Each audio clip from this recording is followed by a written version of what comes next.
Good afternoon, everybody. Steve Wilson from the State Water Survey at the U of I in the private well class. Welcome to what environmental health professionals need to know about wells. I want to mention that this program, the private well class, is a joint project between the Water Survey and the Rural Community Assistance Partnership, and it's funded through US EPA to support well owners and provide information on source water protection throughout the country. Okay. I just said that. The webinar materials also, I want to mention they follow the free class that we have. So if you go to privatewellclass.org, there's a link there that says sign up for our free class. It is not these webinars. These webinars are meant to support the class. We used to ask the poll question on many of these webinars, how many of you have taken the private well class itself? And usually it's about 10 to 15%. So I encourage you to sign up for that. It's emailed to you once a week for 10 weeks. It's a PDF. It's something you can keep and maintain, but it's a self-paced course to go through on your own. It'll teach you a lot of basics about private wells and testing and all of the issues that come with being a private well owner. So every one of our webinars, like this one we're in right now, are recorded, and we make those available on our YouTube page. The advantage of those is the questions at the end. You know, every month we allow anyone who signs up to ask a question. We usually get, between 50 and 100 questions. We answer some of those as part of the slide deck for this. And then if you have follow-up questions based on what we learned today, or if you have a different question that's come up, you can put that in the chat or the question box, and we'll stay and answer questions as long as you will related to today's lesson, if you will, or today's webinar. So we do provide continuing education credit, both through NEHA, the National Environmental Health Association, and through Illinois accreditation for LEHP, which is Licensed Environmental Health Professional. And the NEHA program doesn't allow you to take the same material more than once during a 2-year credentialing cycle. So for example, if you just started your credentialing cycle November 1st of 23, you wouldn't be able to take this particular class again until after November 1st of 25. And in the lower right corner, I put the dates for the past webinars that we've done on this topic. And so you can't get credit for these twice if you're still within the same credentialing cycle as any of the others you've attended. And so we also provide a certificate of attendance and a copy of the slide deck. We can help you with completing the NEHA forms. Email us at info@privatewellclass.org for that information. There's also handouts on the GoToWebinar window that you can get to, which today there's a PDF of some links that we're providing based on the questions you all asked and we answered in the slide deck at the end. Related to a couple topics that I think will be of interest to you. Okay, so I mentioned RCAP. If you're not familiar with RCAP, it's a Rural Community Assistance Partnership. Their national office is in Washington, D.C., but they're really made up of 6 regional nonprofits. Their names are listed here and the states they represent. I'm in Illinois, so our partner, RCAP regional office, is Great Lakes Community Action Partnership.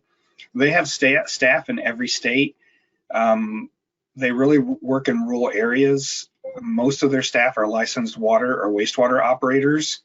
They also have staff who are private well experts. And so there's one person from each region that I work with.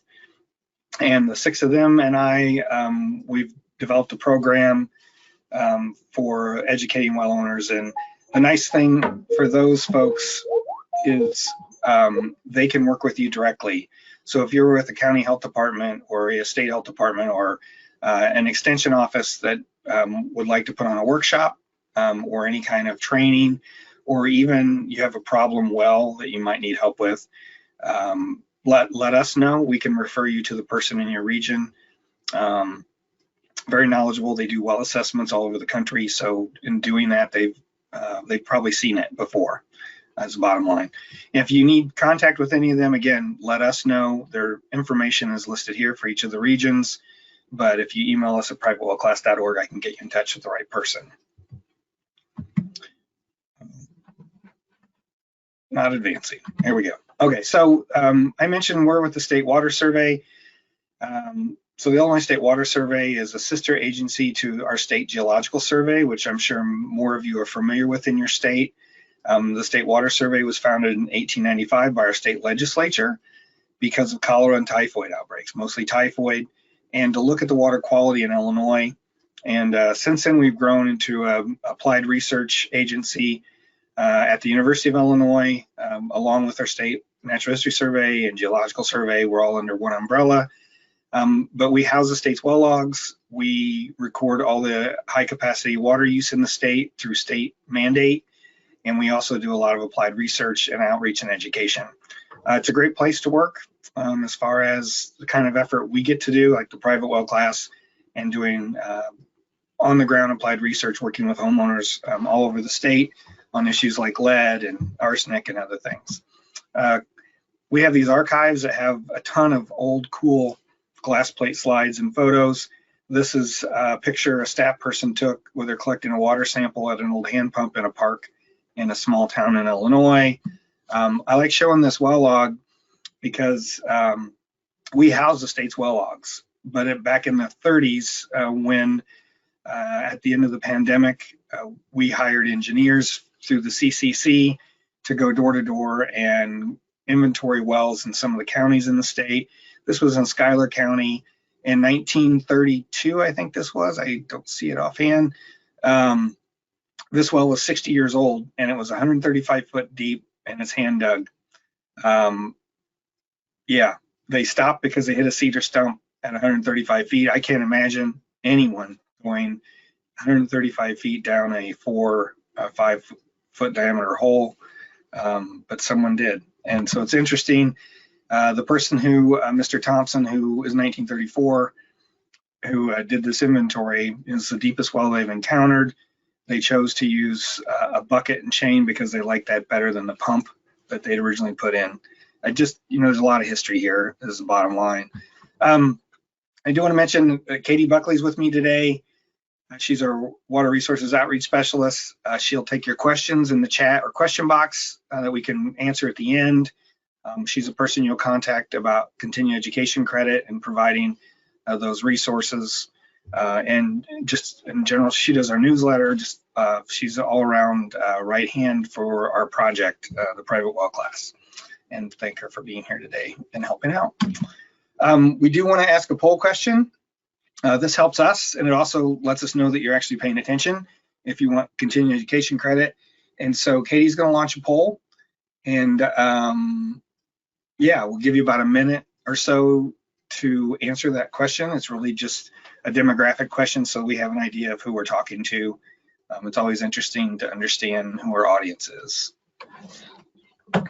Yep, so I've launched the poll question. I do realize that many of you might fall into more than one of these categories, as in what role best describes you as a participant today. So just choose the answer that is the most fitting for the reason you're attending our webinar today. Yeah, and since this webinar is for EHPs, we certainly expect that to be the majority of our audience, which it looks like it is. Yep, absolutely. So I'll give you all about 15 more seconds. We have about 82% of you who have already voted, which we appreciate your response.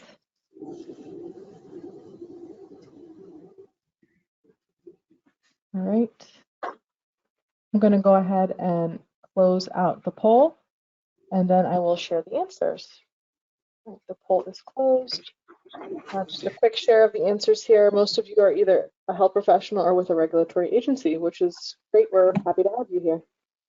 All right. All right. Hey, thank you. Okay, so today we're going to talk about, I'm a groundwater hydrologist. My training's in civil engineering. Most of my work experience is working with groundwater and wells and aquifers. And so my role is different than certainly what a county or local health department might be working with well owners, but we all, the idea here is we're better as a team. We've certainly learned.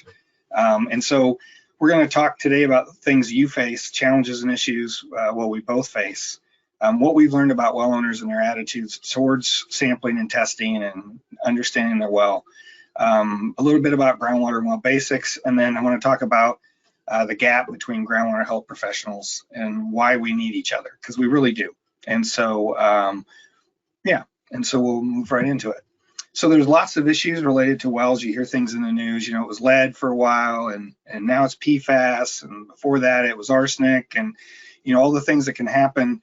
But it comes down to source water protection of our aquifers and groundwater and our public health protection of the folks who are drinking that water, as well as, you know, understanding water quality and what can make it change, why a well may be fine at one point, the water from a well, and it eventually may not be, and what we can do about those things.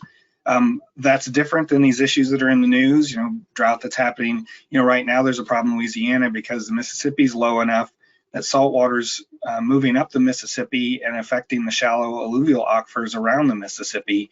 And talking to the Louisiana Department of Health, there's about 200 wells that are likely to be affected with saltwater intrusion in the near, or already in the very near future.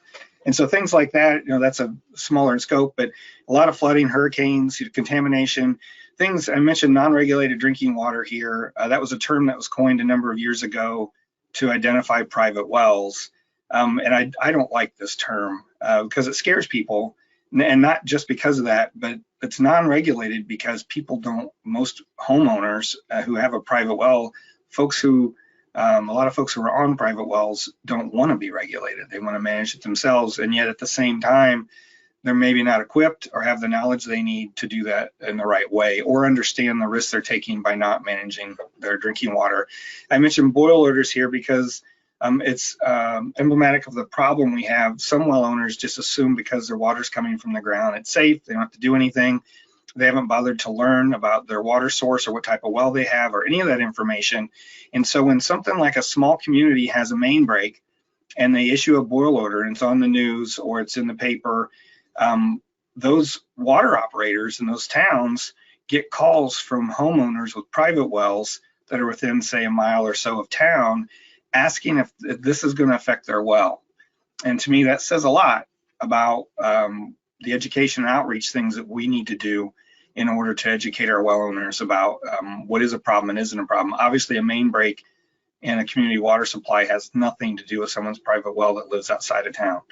And yet, you know, I can probably give you 20 stories from water operators about private well owners who contacted them wanting them to do something to help them with their the fact that they don't have water, or they're having an issue, or, you know, no pressure or whatever it might be, and not understanding that, you know, they're on their own. It's their responsibility if they're going to own a private well to take care of those things. So the challenges we face are, you know, if someone asked a question, I know, for instance, about the best way to do outreach or educate the public about groundwater and source water protection and those things, it's really complicated because, you know, unlike septic systems, which in most states are regulated and health departments have a responsibility to investigate or whatever, in a lot of states, private wells are not. They're not a priority issue for a county or a local health department because it's not a mandated issue. And so understanding, you know, even what's considered a private well, some states allow sand points and other states don't. Like, none should, in my opinion. Whether you have permits and well logs, you know, some states have great records. Most states don't have really great records because of the way the laws have been passed or how long it took for them to pass a law, or some of the rules that are in place. Like, you know, in Mississippi, you don't have to file a log if it's under 5 inches in diameter. So a lot of wells in Mississippi are less than 5 inches in diameter, and the drillers don't need to report those logs in those cases. So yeah, so there's a lot of those things. And I mentioned New Jersey and Pennsylvania, and New Jersey's progressive. They passed a law over 20 years ago requiring a water sample be collected by a state-approved lab at property transfer. So anytime a home is sold with a well, the owner and the buyer and the seller have to agree on the fee, who's going to pay it. The results go back to just the buyer and the seller. They don't publish that data. but then everyone knows what the water quality is going in. And by doing that, New Jersey gets about 13,000 samples every year of data on the quality of their private wells in the state. So, they've got over 200,000 samples now, which is really awesome. And then we have 2 states, Pennsylvania and Alaska, that still don't have well construction code, and they don't license drillers. And so in Pennsylvania, some local jurisdictions, a watershed committee, and I think some counties near Philadelphia, they've got their own programs for permitting wells because the state legislature hasn't passed that in Pennsylvania, which, every other state has at least a well construction code that requires you to have a licensed operator and to use materials and grout and all those things, and none of that can be enforced in those areas. And then we have states where some programs are well funded, and other states where their program is barely funded. They may have one person who does it all for the whole state at their health department or whatever agency manages their well construction and permitting program. And so it makes it really hard to enforce those rules to do. I know there's some states may go out and visit 1 out of every 5 wells that's drilled when they're put in new. Some states don't do it at all. Others require sampling when a new well's installed. So that's just being all over the map makes it difficult to have a consistent approach and to help folks understand what the rules should be. And then we have the issue of, because it's not a mandated program in a lot of areas, we have county and local health departments that aren't adequately trained on what they should even know about wells. So that's one of the things when we started the private well class, there's an evaluation at the end after you do the 10 lessons, and a number of EHPs responded that, why wasn't this available when I started my job? Because I had to learn on the fly how to inspect wells because there was no training for me, basically. And so what it leads to is an organized local approach that may be different, not only in different states, but even in different areas of a state. So for instance, in Massachusetts, where local health districts can create their own rules, we have some health districts that have passed rules that allow them to even condemn a well if it's necessary, and others that have absolutely no rules. And so there's no even minimal enforcement. And a local, so you can move across the road from a house on one side of the road to the other, and what's going on with your well and what's needed can be very different. So it makes it really tough also to then explain to the public a consistent, here's what you should do and why type of thing. And I mentioned Pennsylvania. On one of our webinars, I had someone comment that we do too license well drillers. Well, you're required to get a license, but it's not a typical drilling license. You just have to pay a fee. There's no training, there's no test, there's no continuing education, and it says so right on their website. A license does not imply that a driller has knowledge of proper drilling or well construction practice. There are no statewide construction or siting standards for private wells. And I just want to mention that because you and I, everyone on this webinar, if you're willing to pay, it was $60. I'm not sure if it's the same now. We can all apply and get a license to drill in Pennsylvania for whatever that might be worth. So what we found in all of our work, and working at the State Water Survey, I've been working with well owners and on projects related to groundwater quality and quantity since the 80s. And so what I've learned from all the time I've spent doing both research projects and outreach and education is that these are the 2 biggest problems we still have in our country related to private wells. One is poor well construction, and that is because when a well, for instance, in Illinois, our agency that regulates well construction and drillers is the Illinois Department of Public Health. They've probably changed our well construction code since the initial version in the 80s, 10 or 15 times. As we learn more about grout, for instance, or about types of material that should be used for casing, they amend the rules to make it better and more protective for the people drinking well water. But every well that was already constructed is grandfathered in.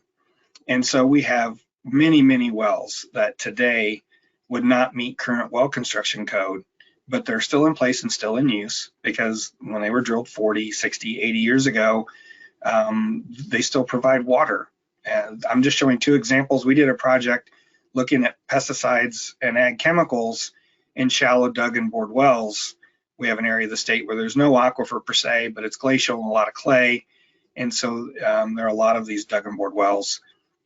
And, you know, the one has a brick missing, there were frogs in it. You know, the other one has this wood cover and not protective. Snakes, everything else can get in that type of well.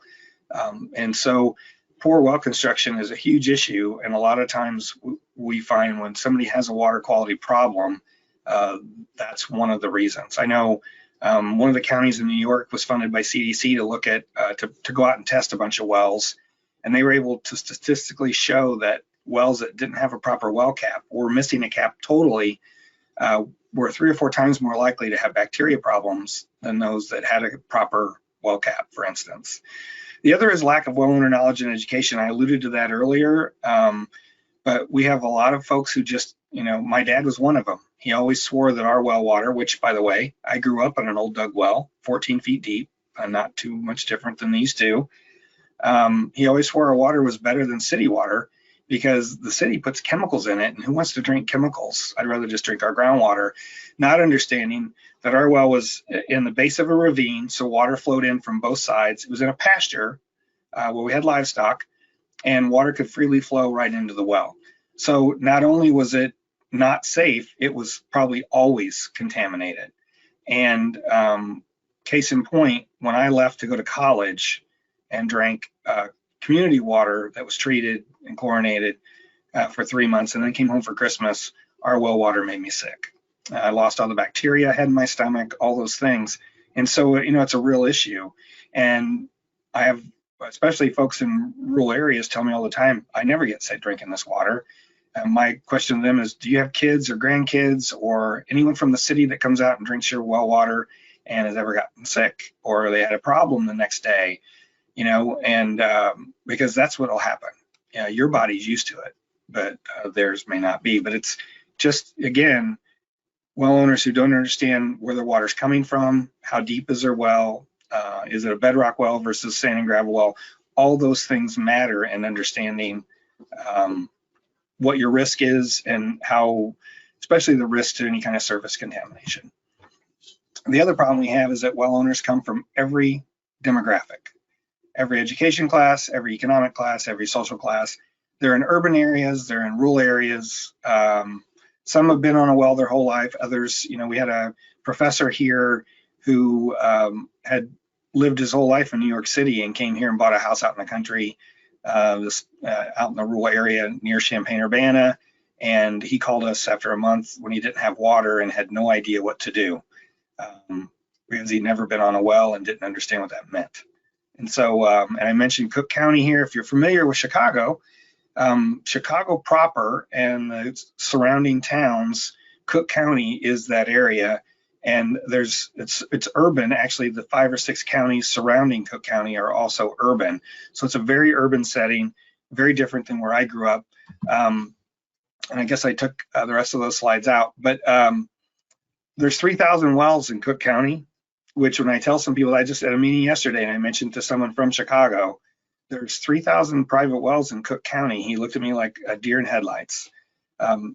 Very different from the county I grew up in central Illinois. There were maybe in the square mile that was our section, I think there were 3 homes. So there were 3 wells, you know, very different. So Barb Luukkonen and several others did the study back around 2008 or 9, which we use a lot because it's one of the more comprehensive surveys that was ever done looking at attitudes on testing. They sent out 2,700 questionnaires to 2 counties in each of Michigan, Minnesota, and Wisconsin. You can see overall they had 64% return, 1,700 of those, and they broke it up. Some they gave a free test and a $2 bill. Some was just a $2 bill, and some was just a coupon for a free test. And you can see the difference in return rate based on that. But the information they gathered, so they had a laundry list of reasons why people don't test. We've the top 10 are over on the right side. We've been drinking it for years. I didn't know what to test for, all the way down to I don't want to know.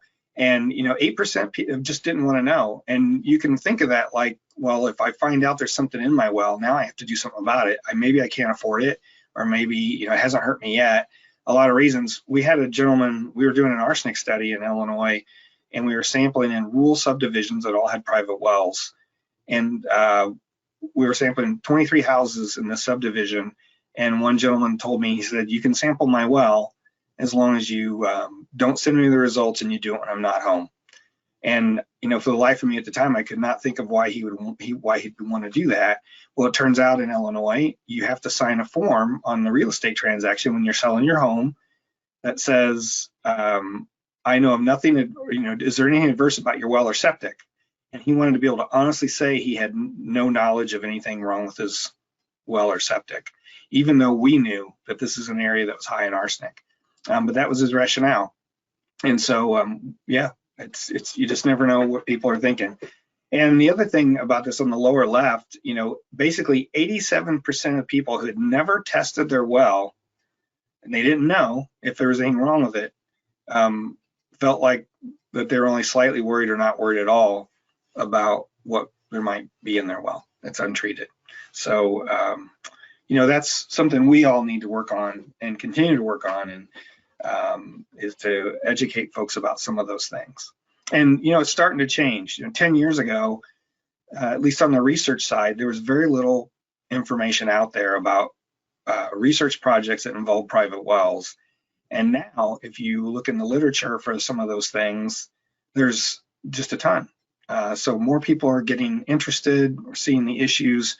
And as folks realize there's 23 million private wells in the country, that is about 58 million people. So 18% of our population is using private wells, and that's growing. That we all need to be concerned about the health of all those folks and what they're drinking. There are a number of reasons. This is about not knowing what to test for. So these are oh boy, I lost my train of thought. I apologize. This is where we come in that, we need to get information out there to folks about why they should test, what they need to test for, and why it's important that they actually do test, versus, folks who are just complacent and realize they think it's fine because it's always been that way. There are many reasons why people are hard to reach. One is, again, they believe it's safe, human nature. Why don't people go to the dentist or the doctor when they should, right? They don't want to know. They're scared of what they're going to find out. It's easier to assume, hey, I'm still able to do whatever. It's not really it can't be that bad. Just all those things. Even don't trust the government and just being independent certainly are big issues, especially these days. It used to be when I was growing up, and I graduated from a very rural, small school in a very rural part of Illinois. And, everyone knew everybody. We had none of the concerns we have today about like letting your kids go to the park or any of that sort of stuff. And, the world's just a different place today. So a little bit about aquifers and wells. We break things down into three types. You have a Duggar bored well, which is a large diameter well. Those are typically put in where it was either done a long time ago because it was the only method available. So like my grandpa hand dug our well in 1933. It's 14 foot deep and 3 foot diameter. And so we still see bored wells going in areas where there's no, quote, real aquifer. So there's, maybe it's glacial material and there's a 2 or 3 inch sand seam at 25 feet, and that's where all the water's coming from. The whole point of a Duggar bored well, large diameter well, is to be a storage vessel like a cistern is. So if it'll fill up with water to a certain level, you have that volume available to you. In the morning when everyone takes showers, it draws down, and then during the day it fills back up, that sort of thing. If it's coming from the water table and it's mostly clay soils, it recovers slowly. Versus a sand and gravel well, which can either be drilled or driven, which is in a sand and gravel aquifer, which means it has a well screen. It's fully cased to within a few feet of the bottom, and then the bottom 4 to 10 feet have a screen that allows water in and keeps the sand out. And the third type are bedrock wells, which typically are only cased to the bedrock. So for instance, if bedrock's at 50 feet, a well may be 300 foot deep, but it's only got 60 feet of casing. And because that casing's seated at the top of the rock, and then the rock itself acts as the opening, as the casing for the rest of the well. And that's because you have to take advantage of fractures in the rock in order to get water. You know, and in some cases you have choices. We have a number of areas in Illinois, because we're mostly glaciated, where there might be 1 or 2 or even 3 sand and gravel aquifers that you could drill through even to get to bedrock. And then the bedrock, you know, there's, especially up north in the Chicago area, there's a deep sandstone aquifer at about 1,600 feet that's used mostly for larger supplies. But knowing that information and the type of geology you have and where aquifers are potable versus not, we have an area in Western Illinois where at 300 feet you hit salt water. TDS is 11,000. It's just, I mean, it's salt water from an inland lake from millions of years ago. And so you don't want to drill into that, clearly, right? So dug and bored wells. They're large diameter, as I mentioned.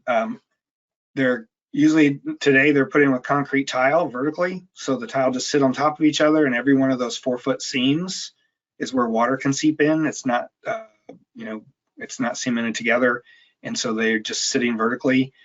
You'll have a gravel pack around that in some cases just to give you more volume. But water typically seeps in from the water table or a thin sand lens. So this is a bucket rig, and it's taking out 2 or 3 feet of material. It's a 4-foot diameter, I think, or 3.5 probably. I find this interesting because this looks like bean stubble to me, and why you'd put a dug well in a bean field. That means typically corn and soybeans, for those of you not from the Midwest, where you're going to apply nitrate and pesticides. Makes no sense to me. These are some examples of what they may look like. The one on the top left is an old hand dug well that's just covered with tin and 2x10s with concrete blocks holding it. It's like the other examples I showed earlier. You know, snakes, mice, whatever can get into this, and we find those things in these type of wells. Those posts that are all worn down, that's because this is a pasture, and those posts are rubbing posts for the cattle that are there, as well as, you know, they do their business right near the well, can seep into the ground, and that's a brick-lined, uncemented well, so water can seep in from 6 inches below land surface, let alone, you know, 6 feet. The one on the right is a more typical tile bored well, and with a concrete cover. Those sections of tile are 4 foot, and so assuming that's about 1 foot above grade, that means at 3 feet there's a seam, and unless that's cemented around the outside, water can get in at 3 feet in that well. And the one on the bottom left, it looks like a drilled well, but today's construction, I'll show you that next. A lot of times they'll put that concrete pad that you see on the right down at 10 feet with a hole in it to run the wires and everything else through. And that gives you the upper 10 feet with only the 6-inch well casing and this is a red monitor cap to place more fill and make it put material there that's less likely to allow infiltration from the surface. So here's what those two look like. The one with the red monitor cap in the picture is the one on the right here, where you have the concrete pad down at 10 feet or a minimum of 10 feet. It says on this diagram clean earth fill, but it's some kind of more clay, fine textured material that's not going to allow water to move through very fast, and that'll help also remove any contaminants before it gets down. But you can see on the one on the left where the concrete pads at the top, you don't see any today that have the casing coming all the way out the top. Instead, that would turn like the other one does with a pitless adapter and go into the house, so put a hole in the side at 4 feet. Then that's in an area, at least in states where you have freezing and a frozen frost line for in the winter. But you can see here the one on the left, it shows they've gravel around the outside of the concrete casing. You can see where the seams are at every 4 feet. And there's a sand lens near the bottom that's probably providing most of the water into that well. And the little upside down triangle is the water level in the well. And so that gives you that volume, 36 inches diameter times however many feet that is. It looks to be about 10 feet or so of water available. That can, because the water table around the outside of the well is at a certain level, whenever you pump this well and lower the water level, then water will seep in to try to be level again and fill that back up. Sand and gravel wells, I mentioned a well screen. This is a picture of a well screen. It's woven stainless steel in this case. The idea is when you drill into sand and gravel aquifer, it's saturated. So if I have a jar of sand and it's uniform size sand, that is actually only 70% of that is sand. The other 30% is the air between the pore spaces in the sand grains.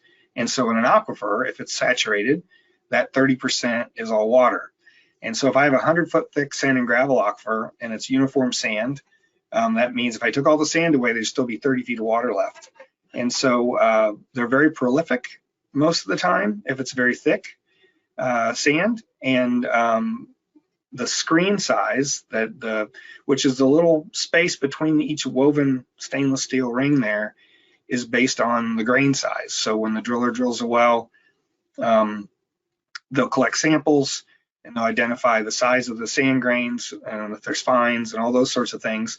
And they'll pick a well screen that helps protect from sand getting into the well itself, as well as, you have a gravel pack that also helps sort that and prevent, you don't want sand in your well, because then if it gets into the pump or into your pipes, that'll scour and eventually wear out a pump or some of your piping. Okay. This is a typical well log from Illinois. Anyway, there's a ton of information here. And one of the first things we tell well owners is you need to find your well log, if there is one. Or if like if you're in a rural subdivision and a contractor put all the homes up about the same time and they had one contractor come in as a driller and put all the wells in, they're likely very similar. They're in the same aquifer, they're probably close to the same depth. So if you can even find a neighbor's well log, which in many states, they're public information, it'll give you a lot of good information for that. So what's interesting here is if you go on like number 22, casing, liner, and screen. So it's SDR 17 from 191 to 291, and then there's a screen at the bottom that's stainless steel screen threaded. That's for 20, its slot size is 20, and it's 4 foot, and that's plenty, 4 foot of screen. What this means though is that it's solid pipe from the surface to 291 feet. There's no gaps, there's no place for water to get in your well except those bottom 4 feet. And that's a really good thing.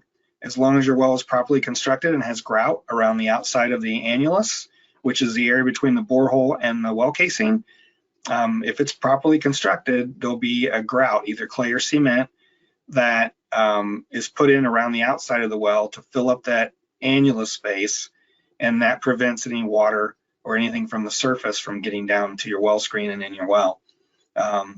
You also have all the geology here down at the bottom on the right. They hit 6 feet of sand and gravel. They decided that wasn't enough, it's not thick enough, so they moved down to 260. They hit sand. Usually it's glacially in an aquifer like this one, it was deposited by glaciers melting. And so the biggest particles fall out first, the smallest ones fall out last whenever the water starts receding and there's less velocity. So typically in an aquifer like this, you have tight sand, which means very fine sand, then regular sand, and then towards the bottom you have bigger particles, sand and gravel. So they put the well down in the sand and gravel where more of the particles are larger, and it makes more sense because you can have a better screen and it's easier to gravel pack and make sure that there's no sands getting in that. And then right above that, they also pumped this well. The static water level is 159 feet, which means it's way above the top of the sand. That means it's artesian. And then they pumped it for 20 gallons a minute. It doesn't say for how long, but typically an hour or two. It only drops 6 feet, which means most house wells will never pump 20 gallons a minute. You'd have to have livestock or a lot of large irrigation, large for a yard or garden, things like that. Most of the time when you, what a driller will do is put in a bigger pump than they're going to put in at the end, and pump it to make sure it's going to work and not, dewater the well.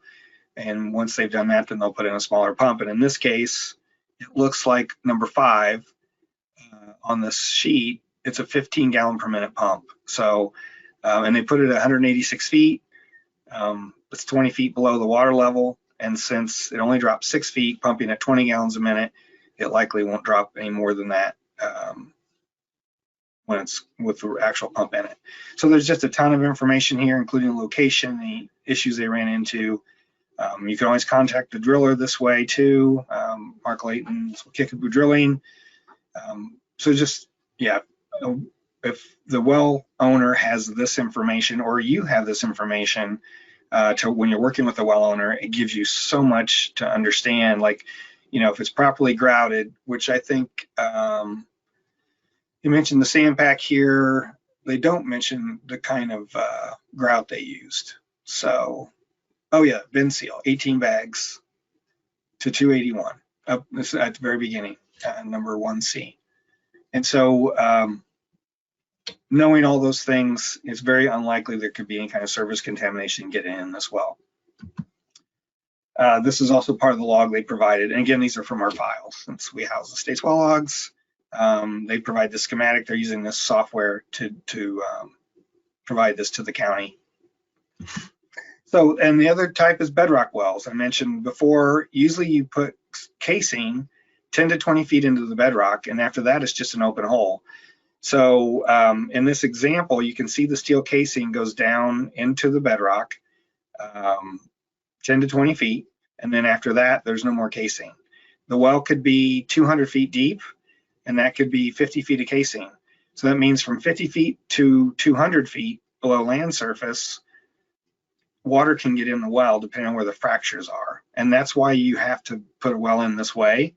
Bedrock doesn't provide, I mentioned a jar of sand is up to 30% water, and it can get in from anywhere in between the grains of sand. Bedrock, a solid rock, doesn't provide water to a well. It's the fractures between the sections of bedrock. And so if you can't get to those fractures and you don't necessarily know where they are, you won't have any water in your well.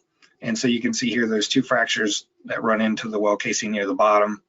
And the other issue with that is you may have a well that only hit 1 fracture. So that 1 fracture is providing all the water to the well. It's like pipe flow. You don't know where that pipe is going. It could be running back to the surface. It could be running over into a couple other larger fractures that provide plenty of water. But what it means is it's possible for a bedrock well to be influenced over a larger distance.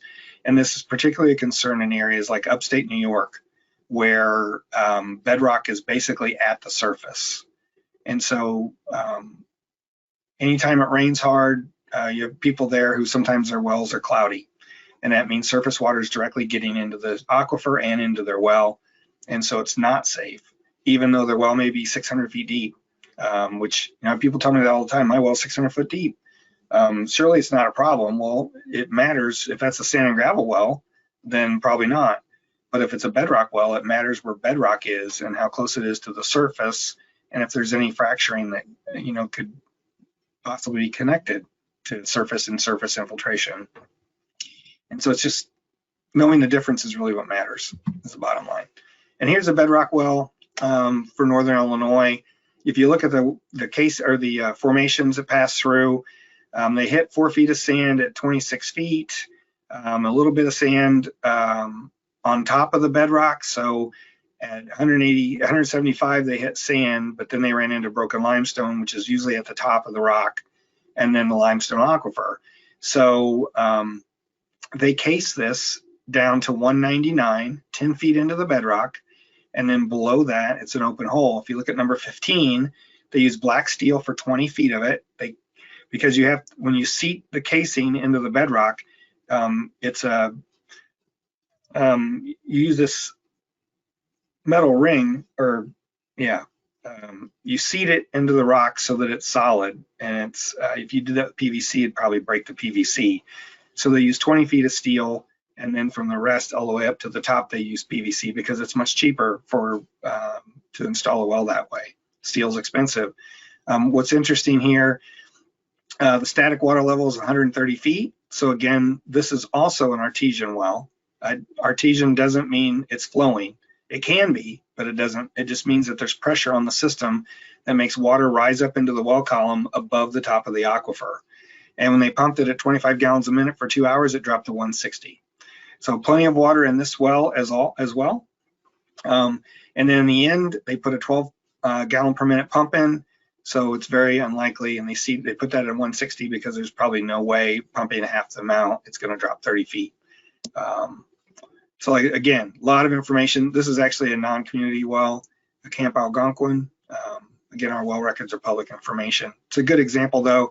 And number 12 there, it says water from shale from 257 to 260.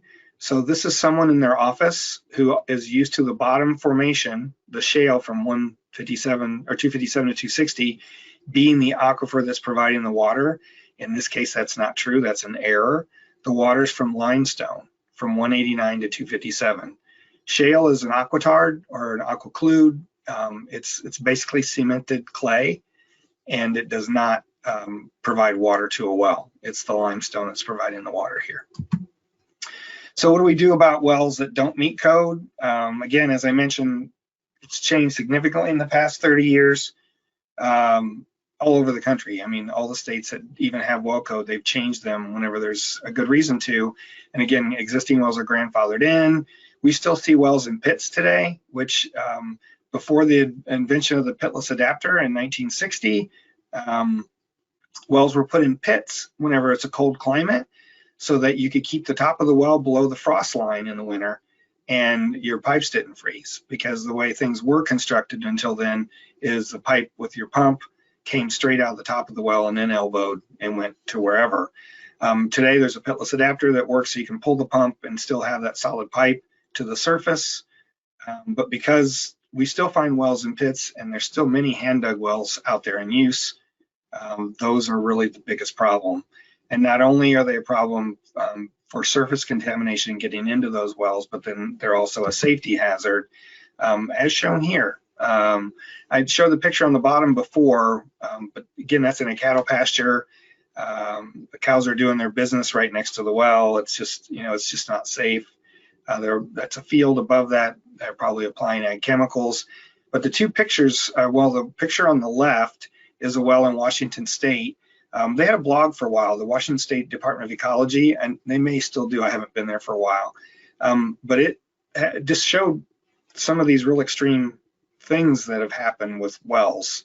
And in this case, it's an old well that's made with corrugated pipe. You can see that there, and there's the blue pump that's at the surface there. It's in a well house. You can see a funnel where they probably added oil.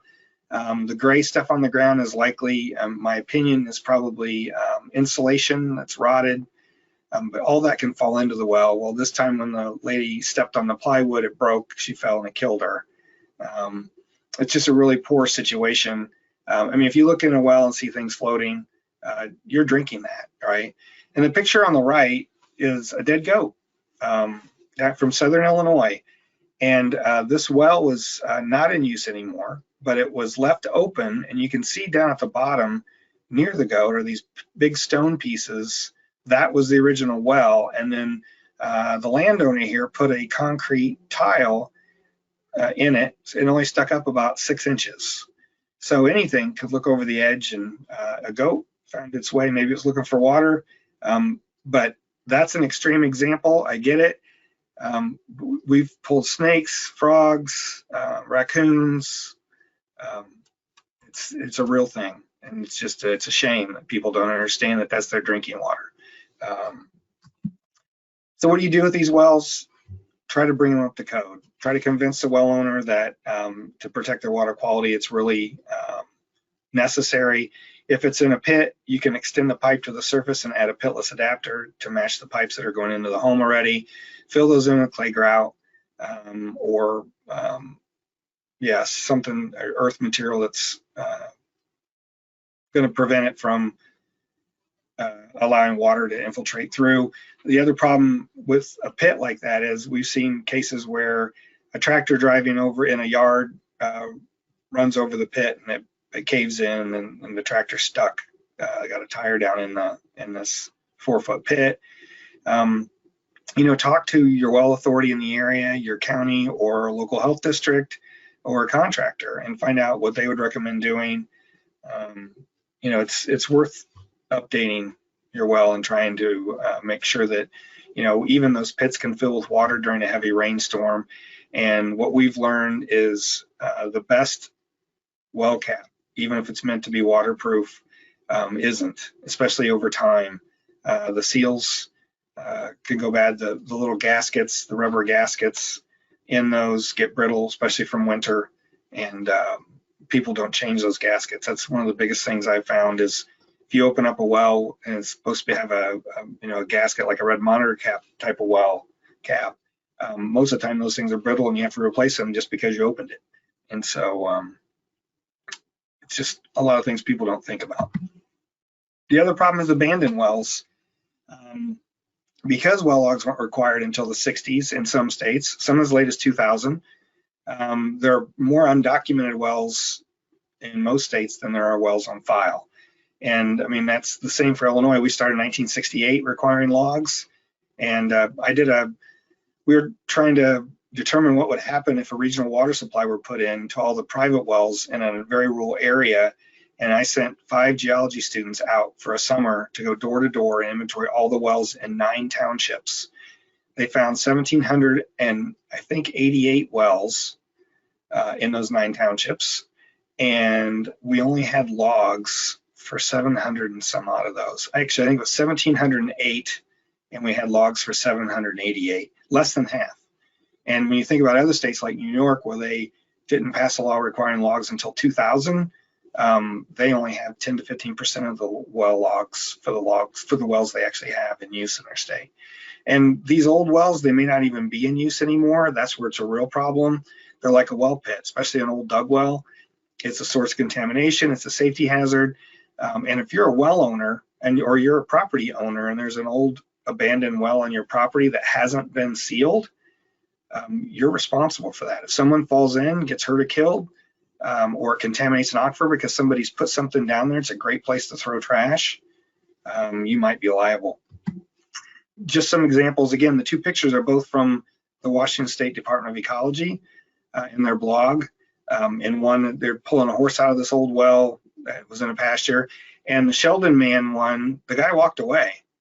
Very lucky. He was just walking in his backyard, had no idea there was a well there, and he fell 45 feet. And they were able to get him out, and I don't know how, but he walked away from it. So, and these newspaper clippings are all from the 90s. And the third one is probably the one that's most famous. Jessica McClure was a toddler who fell in a well in the mid 90s, and it was covered on CNN Live. It took like 18 hours to get her out. And if any of you old enough to remember that was a big deal. But people die. It's just more often than folks realize. And so it's worth making folks aware and sealing these if you have one on your property.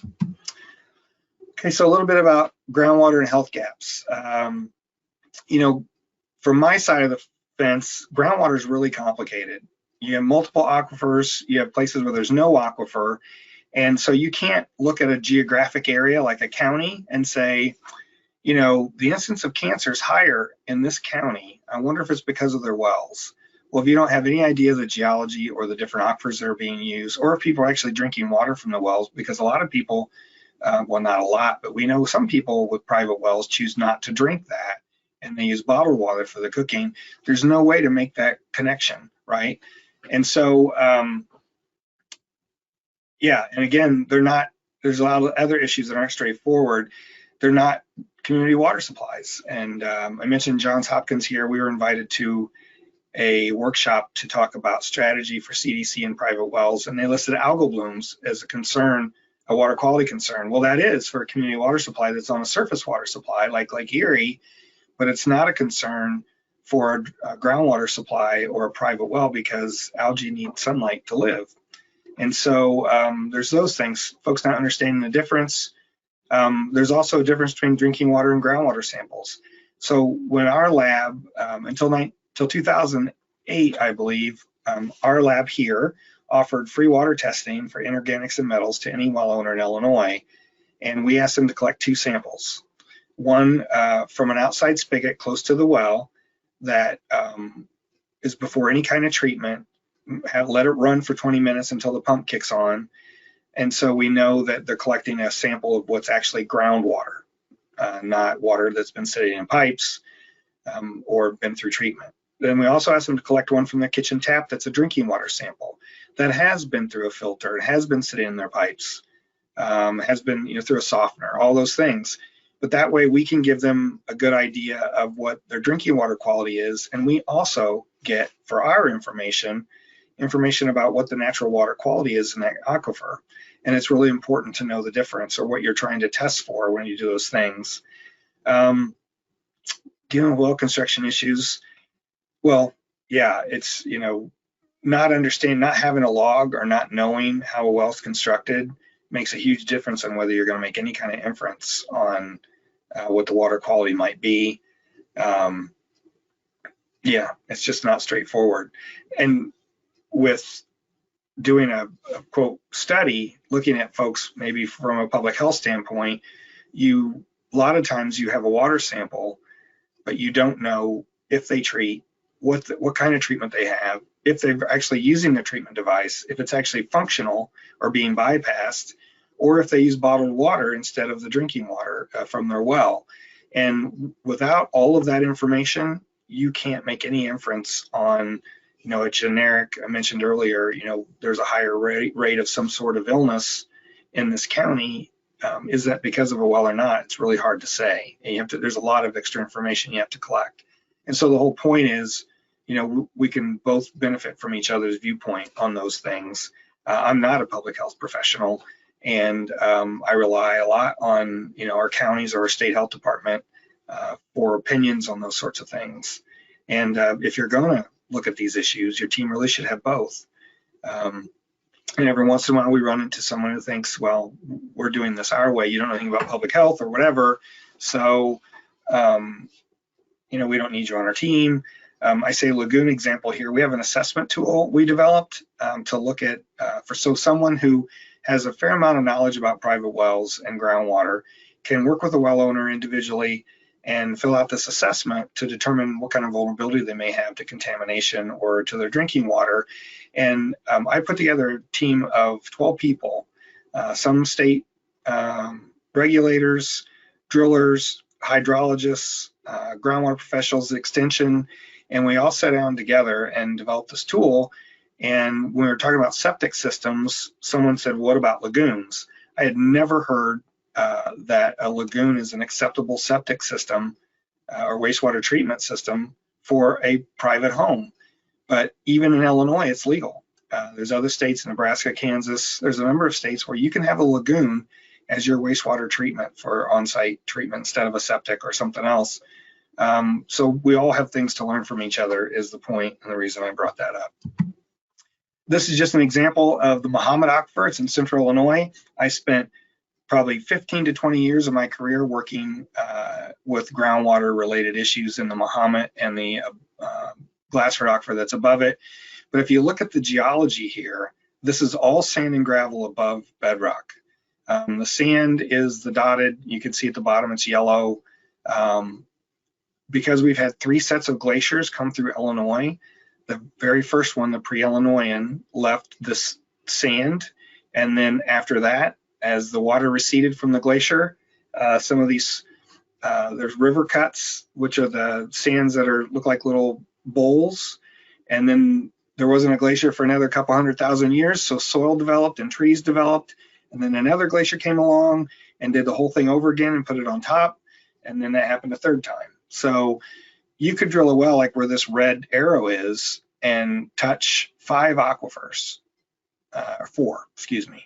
You have the Cahokia, the one that's at the top of the C1, the one that's at the bottom of the C1, and then one in the middle of the Mahomet area B area, and then one down the A, which is the pre-Illinoisan.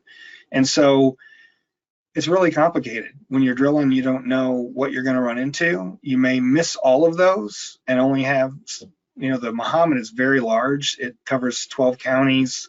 It's as much as 200 feet thick and 12 miles wide. It was the major river that was that the glaciers, when they melted, that's where they were traveling to. It was, it's a bedrock valley. It's like the Grand Canyon but buried. And so it's covered, it's full of sand. That's the bottom line. And so it's a major water source in Illinois, but the geology behind all that and the different glaciers that have come through make this really complicated.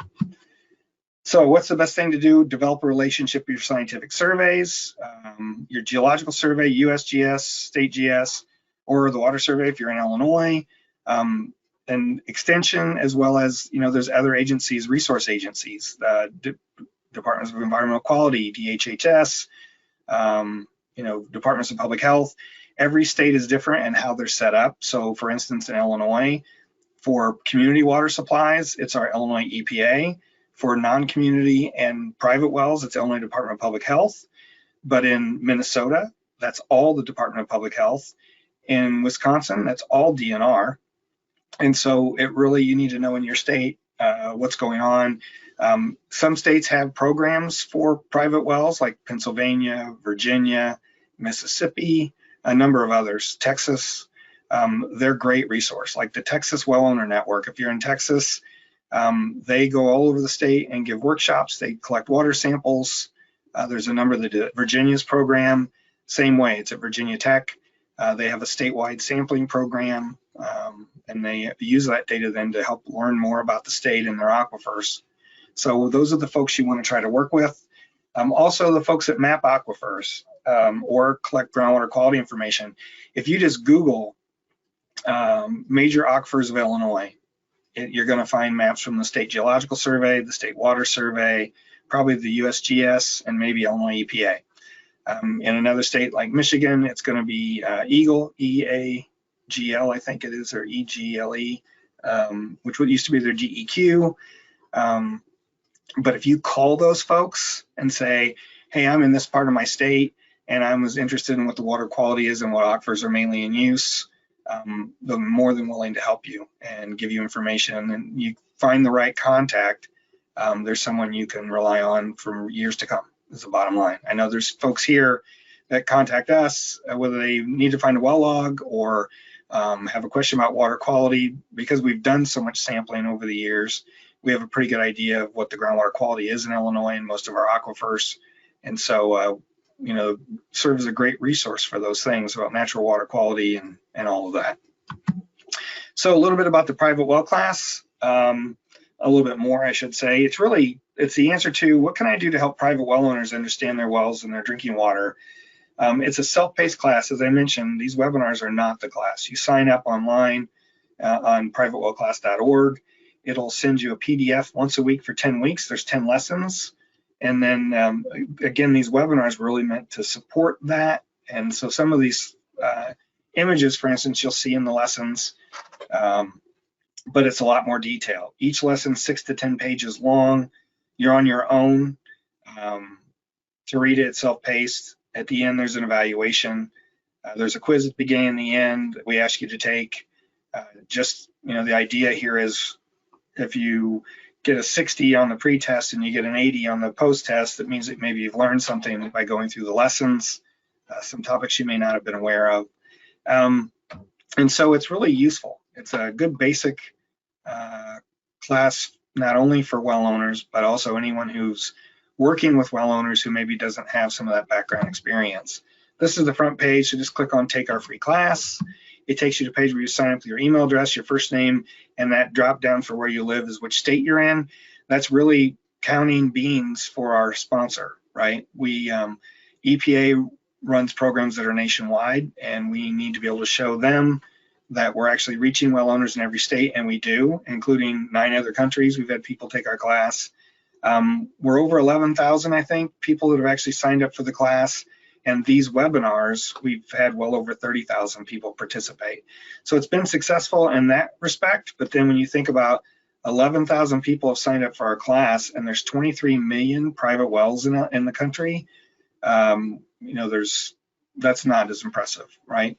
We have a lot of work to do. There's a version in Spanish. It's not that active, but everything's been translated, including the figures. And we actually have some of the videos that we developed. There's 18 or 20 videos on a particular topic, like what to do after a fire or what to do after a flood. And some of those have been translated as well. We're very fortunate, being at a large research university, that we found a young man from Columbia who was here on a Fulbright scholarship in civil engineering, getting his PhD, and he did all this for us while he was here. And we were very, like I said, we were very fortunate, but it's very well done. And you know, here's one of the pages from the first lesson where everything's been translated, including the figures, into Spanish. So if you are in an area where you have native Spanish speakers who may be on private wells, this is something you can let them know about. For each lesson, there's also a set of other resources. So for lesson 1, it's called The Science of Groundwater. And so for that lesson, these other materials back that up. They're all from reputable vetted sites, USGS, state agencies, and universities. And they provide a lot of good information. And so this is just the first 2. There's actually one for each of the 10 lessons that list materials that would be beneficial. If you're looking for more information or another way, the lessons were written in a conversational way. So it's like you're reading what someone's speaking to you. And if that doesn't resonate with a particular person, they can go into these resources and learn a lot more detail. If you're a NEHA member, there's a version of this class that's on NEHA's e-learning center. You do have to create a login, but you do not have to pay or be a NEHA member to take the class. You create a login, you can get to these lessons. Each of the 10 classes, each of the 10 lessons is here. When you go through the lesson, then you take a quiz. I think you have to get 70%, I don't remember, in order to get credit for it, but each lesson is worth 1 CE through NEHA. And so if you haven't taken advantage of that, it's something to be aware of, and it is free. We do webinars like today. This is one from August on why is my water safe to drink? Again, all of these webinars, like this particular one, is my water safe to drink, we've offered 2 or 3 times a year for the last 6 or 7 years. And so the first hour or so of material is the same or close to it. What's different are the questions you all ask every month. And so it's worth going to the second half of these webinars and looking through the questions that folks have asked and what we've answered. You can learn a heck of a lot just by doing that on different topics, resources that are available. I'll show you today. We'll get to the questions here in a few minutes. And when we do, you know, it's based on questions folks asked this time. And some of them we've never had before. So I try to answer those, as a lot of the others are available in our past webinars. We do specialty webinars like on funding and financing. Honestly, there's not very many funding or financing options available unless you're very low income. The USDA has the biggest program, and they fund organizations like RCAP. Most of the RCAP regions are a provider of financing for low-income folks that have either well or septic issues through it's a program through USDA and the Farm Bill. There are other groups. The Water Systems Council has a program. It's again low income and the most need. And so for most folks, being on your own as a well owner, not paying a water bill, you know, my recommendation there is that you should pay yourself every month and put money into an account. You know, pumps fail. Other things happen where, like in California, when they had their drought, a lot of folks had to deepen their wells. You need to be prepared for that. It's your water supply. You don't know that you're going to miss it until you don't have it.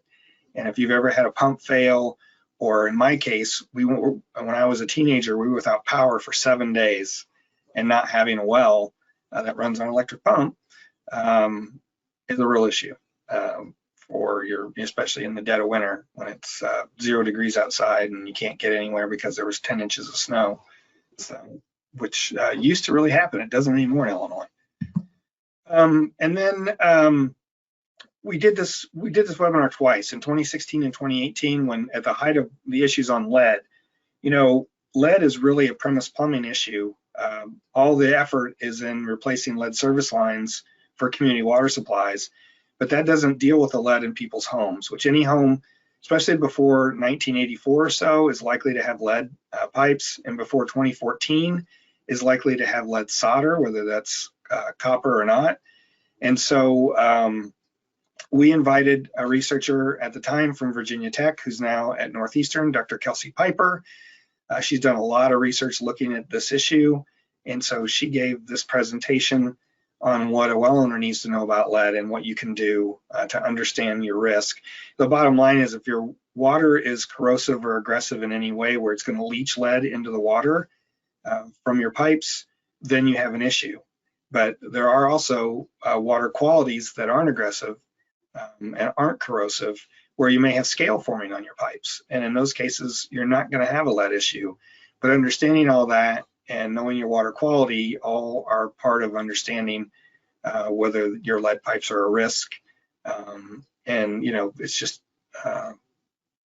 it's a problem for every home, not just community water supplies, is the bottom line. We also created a page. It's just privatewellclass.org/lead. We put some of the resources that are available. The US EPA, whenever Flint happened in 2015 or so, did a lot of research on some of the filters that are available, and they found some of these NSF, National Sanitation Foundation approved products for lead reduction are actually do a wonderful job, reducing lead to below 10 parts per billion from as high as 1,500. And so there are ways to deal with lead, especially if you're using for your drinking water and cooking water, by putting a filter at your kitchen tap. It's a matter of understanding you have that problem and managing that water treatment device adequately. Those filters only work for so long, so if you don't replace them, then eventually they won't work like they're supposed to. And we have I mentioned a number of short videos on different topics, like what to do, what I should know about a shared private well. I actually had 2 questions in the last week or two from homeowners who share a well, and one where their neighbor's not being cooperative, and I can't remember the other one. But the bottom line is, if you don't have it in your deed or you don't have a written contract, the person who owns the land and the well, or the land where the well is and owns the well, has all the power. They can do whatever they want. They can stop, they can tell you they're not going to share it anymore. And we see these cases, and there's a number of reasons why we see shared wells all over the country. Sometimes it's a rural area where it was one farmer who owned a bunch of land, had 5 or 6 kids, and as they grew up and started their own families, they put 4 or 5 homes, or maybe 3 homes, on this farmstead, and they all shared one well. Well, the patriarch of the family passes, or they decide to stop farming, or whatever it might be, and the land gets sold, and now there's 3 or 4 different people living in those homes that aren't related, and now they're all stuck sharing a well. And it may have poor pressure issues or other things, but unless you have a plan in place, it can really be a problem if you're not the person owning the well. And then you really have all the rights, but it's the bottom line is you should have something written, something in writing that's legally binding to protect yourself either way. And again, why does my well keep losing pressure, or how does my pressure tank work?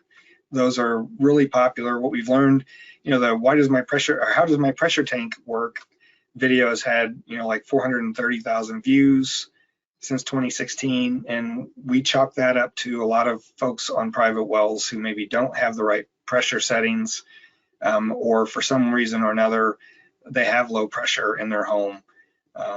So this just goes through some of those issues and how to set your up high end and low end pressure valves and some of those things. Today we're going away from large pressure tanks, and instead we're using a small 1 to 2 gallon pressure tank as a startup to create initial pressure, but then using variable speed pumps in our wells so that they run at whatever speed they need to keep pressure at a certain pressure in the home. And, that's where things are headed, I think, in that respect.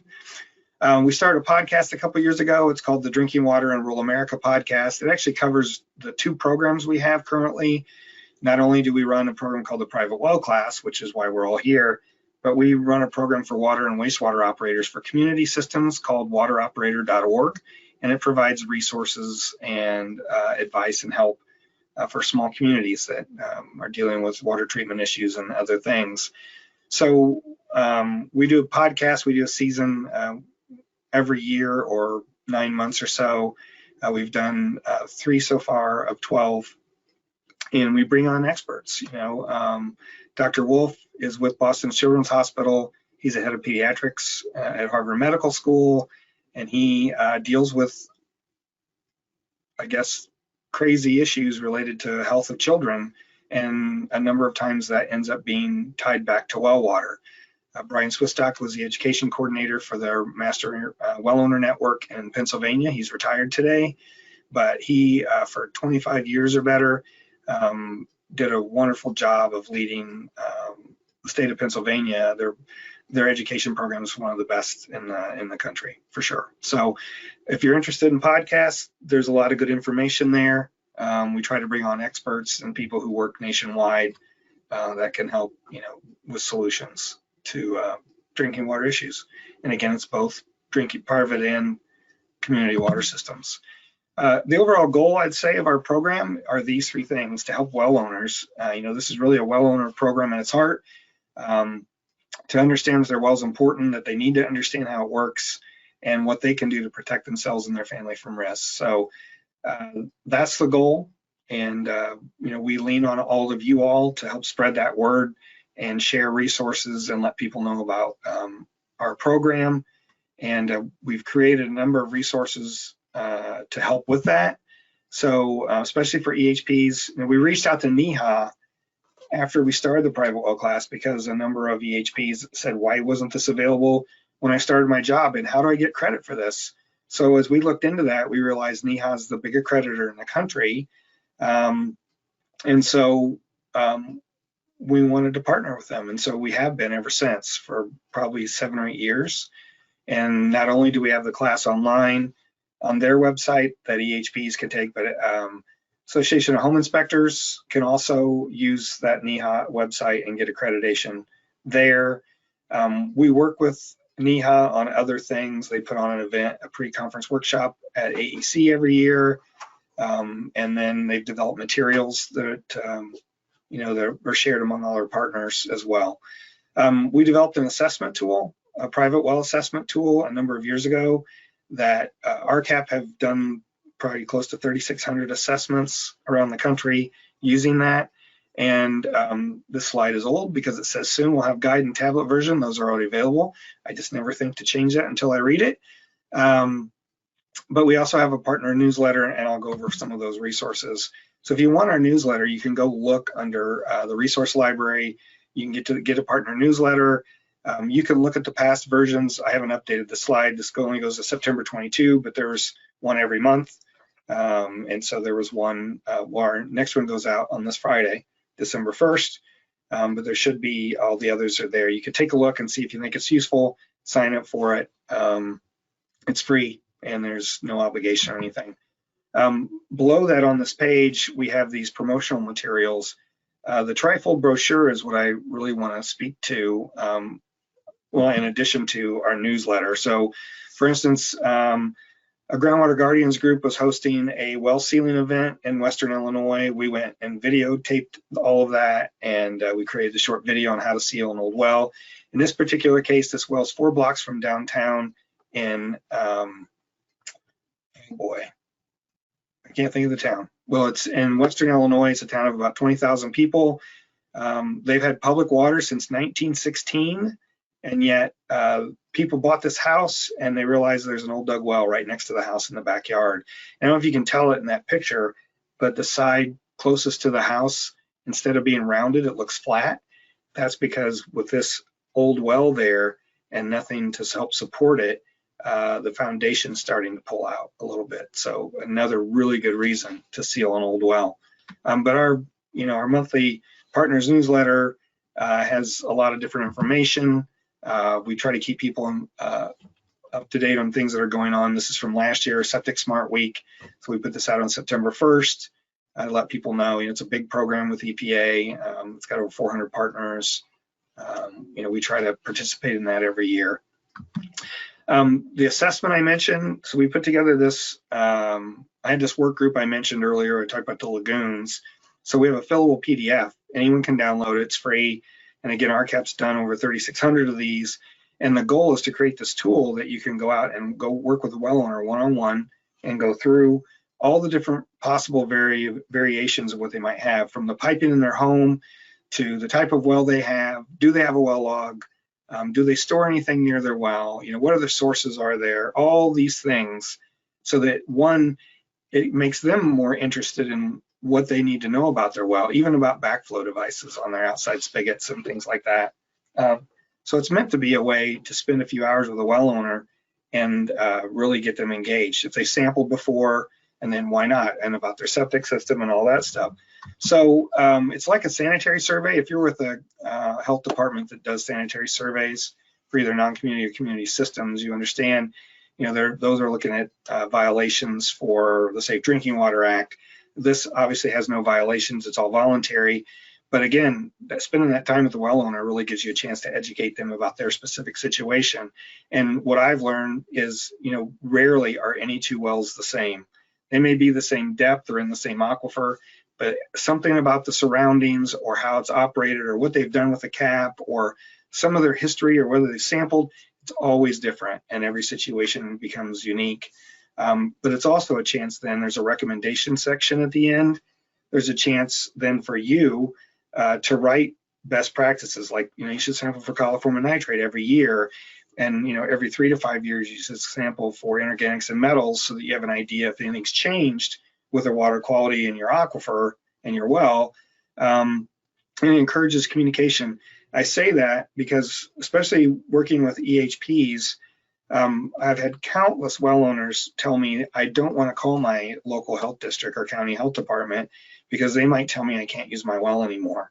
Well, you all know there are only very few jurisdictions in the country where they actually have the ability to condemn a well or prevent people from drinking it. They may strongly recommend it. I know there's a county in New York that has passed their own ordinance to do that, where they actually can condemn a well. And there's a number of local health districts in, I believe, Connecticut and Massachusetts, where they've created some of those rules for themselves. But in general, in the rest of the country, they can't, no one has that authority. Like in Illinois, if we had a homeowner, we sampled their well and they had arsenic at 250 ppb, they had 7 kids. And so we suggested we retested for one, and it was a valid value. We suggested they talk to their health department. The health department can tell them they shouldn't drink it and recommend alternatives, or here's what you can do. But in the end, if they want to drink that water, no one can stop them. It's their right with a private well. And so understanding all those things, what I tell well owners is, if you're not sure about your local health jurisdiction, just call them and ask them what authority they have. And they're going to tell you they can't make you stop drinking your well water, even if it's really the right thing or the smart thing to do. We also developed a guide for the well assessment tool, partly because there's so much in here really that none of us are experts at all of it. I mentioned we had a team of 12 people who developed all this stuff and the assessment tool. But it's a good set of best practices. If you're going to actually use the assessment and with a well owner, it's things you should do in advance, what you should do after. The program we have with EPA, RCAP folks go out and do these assessments. They do so many a year, and we're up to over 3,600 nationally. But in the end, they make a PDF, scan it, and make that PDF available to the homeowner, or a paper copy if they prefer. And it has everything in it. It has pictures when they went out on site. It has our well log if they were able to find that at a state or county or local office. Any other information, maybe they don't have backflow prevention, and so they provided some suggestions on what they might want to do. All that's in here. The types of backflow devices are all explained in this guide, all that stuff, so that all of us don't have to be experts at everything in order to use this tool or feel like we're comfortably able to share something with the well owner. And it's also available on our website. I know I forgot to put a slide in that shows the page, but it's just privatewellclass.org/assessment or assessments. I can't remember which, but it's available there. So we developed the private well assessment tool in 2016. Now with some new funding more geared toward on-site wastewater treatment systems or septic systems and other systems for homes for on-site wastewater treatment, we worked with NAURA and some of the RCAP wastewater folks to develop a similar tool just for on-site wastewater treatment systems. And so we just launched this. We had a webinar in September to launch it. So it's really in a pilot stage. What I can say about the well assessment tool is we took suggestions on improvements and changes to that for probably 4 years before we finalized it. And so I think we had version 6 in the end. And so there probably are things in here that someone may want to change, but we brought together a group of experts. And if you're not familiar with NAURA, it's the National On-Site Wastewater Recycling Association. They've developed, they represent all the pumpers, installers, inspectors for septic and those type of systems, on-site wastewater around the country. They have state affiliates. They are the experts. And so this is now also available on that same assessment website. And Katie can probably put that in the chat because I can't remember if it's assessment or assessments. I apologize. It's all new in the last month or two. But this is available as well. And I know many EHPs have responsibilities inspecting installation of septic systems or reviewing them after the fact. And so take a look, see if you like it. There is no guide or anything else, but it is a fillable PDF. So it's easy to use on a tablet or these days even probably your phone when you're in the field. We are going to do a workshop. Sally Dolan, who is an EHP and works with us here at the Water Survey, is going to deliver that on December 12th at 1 p.m. It's a 2-hour workshop. It will be available for credit from NEHA, and it's really an example or two of the private well assessment in the field and an example or two of the on-site wastewater treatment system used in the field. And I know one's an aerobic system in that case, and it covers both of the tools, and it's something, we hope it's worthwhile. I think the tool's really proven itself, the private well tool. A lot of well owners have really benefited from the information that RCAP's been able to provide them, and the same thing's going to happen here. Part of the grant we received in the last year was to build this tool, and now RCAP has funding to go out and do over 100, I think 140 or so of these assessments with the on-site wastewater treatments system assessment to kind of work out the kinks and see if there's things we need to change. And yeah, and so that's available, and it's also downloadable on our website. We held a conference in 2017 just for folks who work with private well owners. It's not a research conference. It's a practical applications conference, if you will. It's practitioners. We had a lot of health departments and education and extension folks who gave presentations. We recorded every talk, and it was 3 days, 2.5 days, 26 talks. We had a driller's panel. We had lightning talks where folks could talk for 5 minutes about a subject. It was really successful. So we held another one in 2019. There's a page on our website to get to that. Barb Lukanen, I mentioned, she was our keynote speaker. She's ironing $2 bills in that particular slide as she's given a presentation to put in those envelopes that they sent out to people. But it was all about why people don't test. And it was really 2.5 days, as I mentioned. We brought in someone to video the entire thing so that if if you're with a local health department and you didn't have money to travel to Champaign, you can still see the whole conference. We did it again in 2019. We went to Pennsylvania. Our first speaker was Todd Giddings, who's a hydrogeologist there. He talked about creating a local ordinance for well construction because Pennsylvania, as you will recall, is a state that doesn't have a statewide well construction code. And so same thing here, we brought in experts from a number of fields on treatment. Someone talked about arsenic, I think, and someone talked about nitrate. We had some of the financing people from USDA talk about their programs.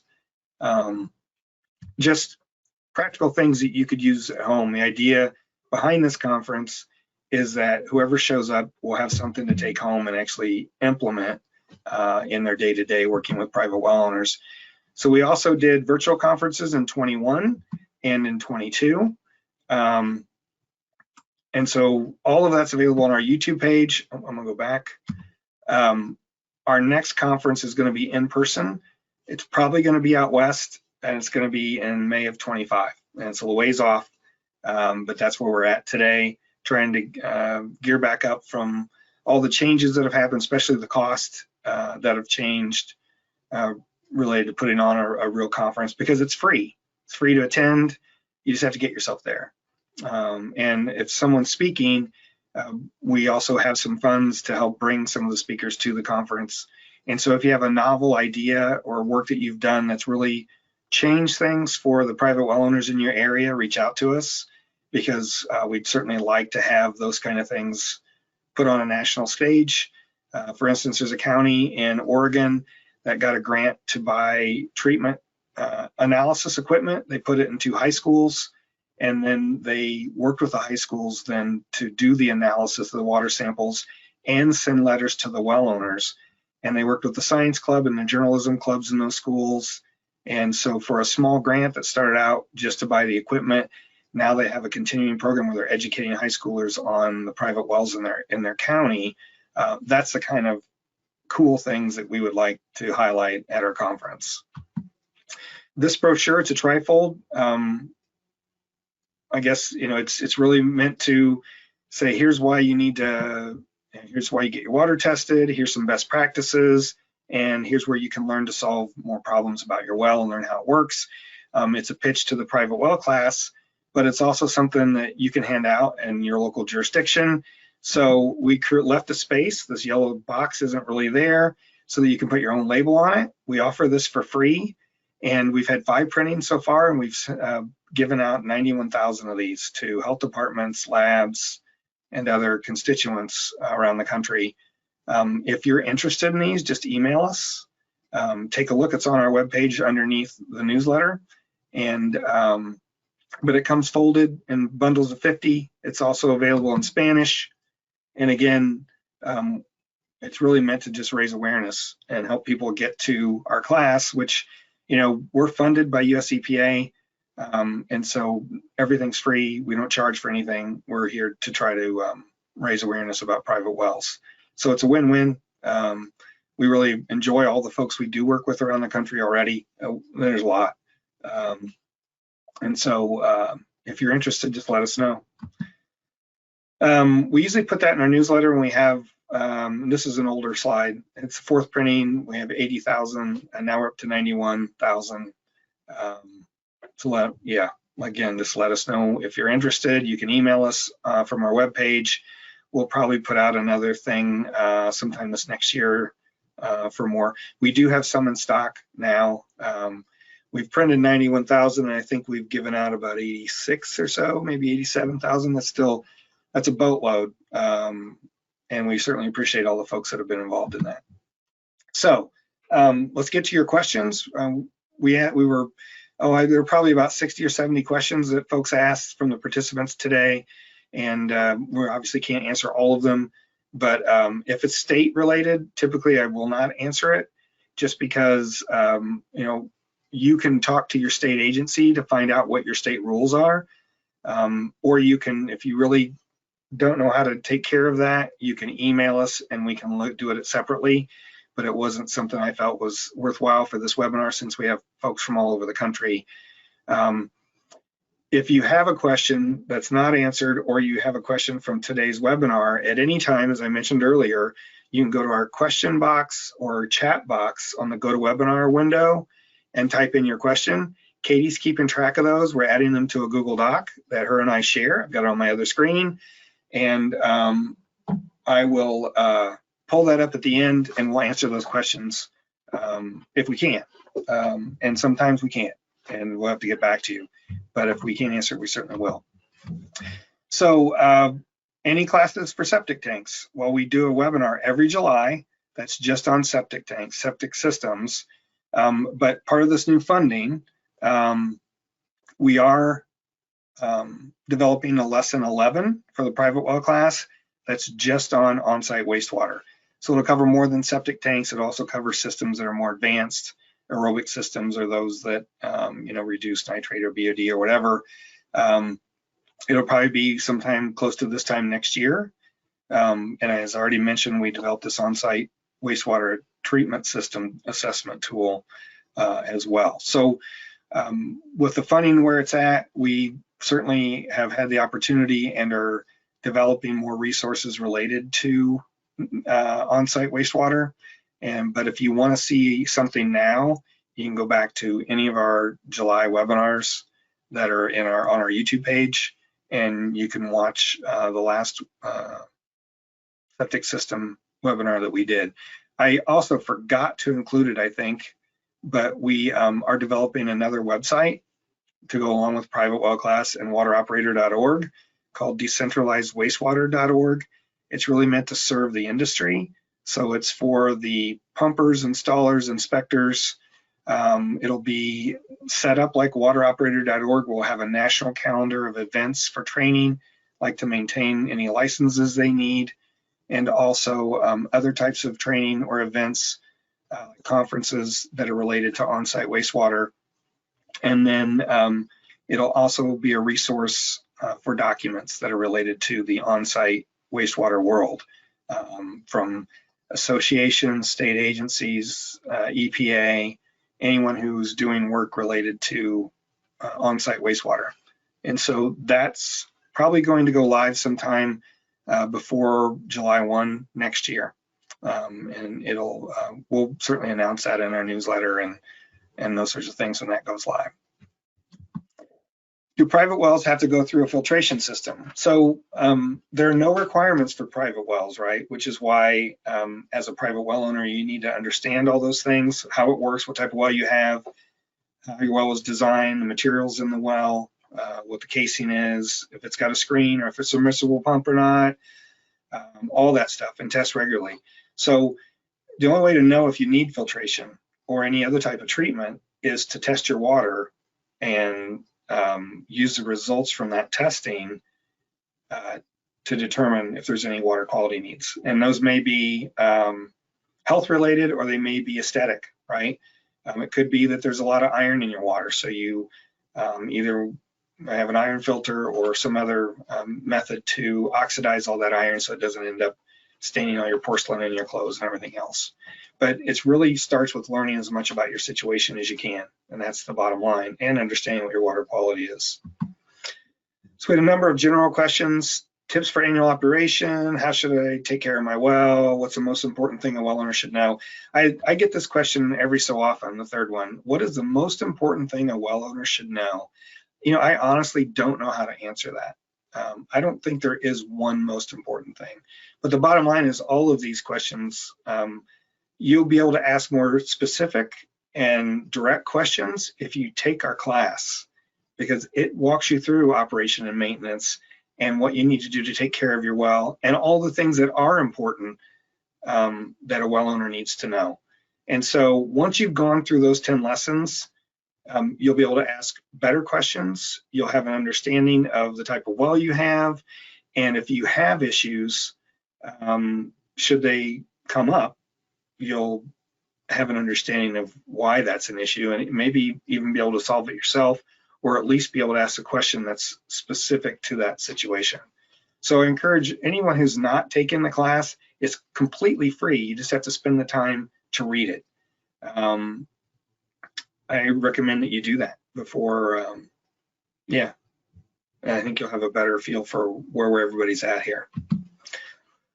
Okay, so heating oil contamination. I'm concerned about well water contamination from heating oil. I've been in basements where heating oil is seeping through the walls. What is the best tests for this, and what else should I know?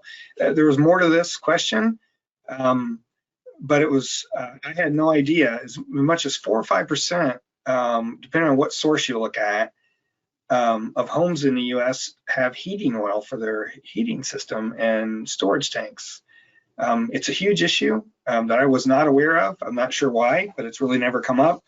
And so the bottom line is it's no different than other sources near the surface. Whether your well is going to be affected depends on your well depth, the geology, how your well was constructed, all those things. So, you know, if the sand and gravel example I gave was for a well in the Muhammad Aquifer here in Illinois, if you had a spill of heating oil on the surface or near the surface, if it's a underground tank, you know, within the upper 10 feet or so, it's never going to get to the Muhammad Aquifer. There's 100 feet of till clay above the aquifer that really makes it's well protected. It even has nitrate at background levels, which happens almost nowhere in Illinois. But if it's a shallow dug well or a well in Maine, for instance, the example, I found an article from the state of Maine where they looked at sensitive geology and leaks from heating oil tanks. And it's really an issue. They found that it could travel quite a distance in their shallow bedrock because, again, it's fracture flow. So it's flowing through pipes. It's not flowing in any one specific general, it's not like a plume that you'd have in the sand and gravel aquifer. It's traveling through where the water's flowing. And so the bottom line to answer your question is you should test for petroleum VOCs to see if there's an issue. And that may not be that inexpensive, but there's probably sources that you probably get that done today for under $200. Would be my guess. And then certainly that's not cheap, but you know, it's a real issue. And a lot of heating oil has MTBE in it, I learned today. And so, and it's common enough that it sounds like it certainly can be a shallow soil problem as well as shallow groundwater problem, depending on how deep your aquifer is. If it's a shallow duggerboard well, as I mentioned, then that's really a concern. So, because there's certainly health issues affected with most of it. I also found that many formulations for heating oil, which there's a lot of different ones, are lighter than water. And so it's likely to sit on top of the water table and accept the portion that dissolves into the water, into solution, which in a number of formulations, it sounds like isn't very much, but in some it can be a lot. So it really depends on the type of heating oil too. There's a lot of formulations for that. It's a pretty complicated problem, but the bottom line is, you know, if you test for petroleum VOCs, you will know if it's getting into the well in that particular situation. What's the best approach for talking with well owners about nitrate issues? How do you handle disbelieving well owners? So the problem with nitrate is it's regulated contaminant, so everyone assumes it has you know, health issues, but EPA regulates nitrate because of blue baby syndrome. On their webpage, it says EPA's maximum contaminant level for nitrate set to protect against baby blue syndrome is 10 milligrams per liter. So, you know, there's been a lot of research over the years that's mixed on whether nitrate is a problem for adults. There's not conclusive data, and so there's never been a lot of discussion, at least that I'm aware of, about changing the MCL or increasing the reasons why we have the MCL for nitrate. Minnesota Department of Health, which, you know, they're kind of my go-to in a lot of cases. They have a lot of really helpful folks, and they're well funded. So they've done a lot of their own research looking at some of these issues.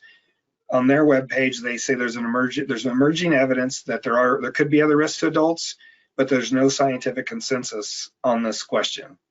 And so I said Katie put a couple of links in the chat from good sources on this topic.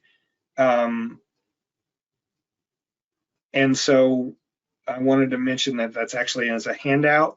and it includes a couple resources related to the fuel oil question. And my point here is if those don't sway the folks you're talking to, there are a couple resources there about blue baby syndrome and how significant it can be, and that's your real argument to give to someone who disbelieves it's an issue.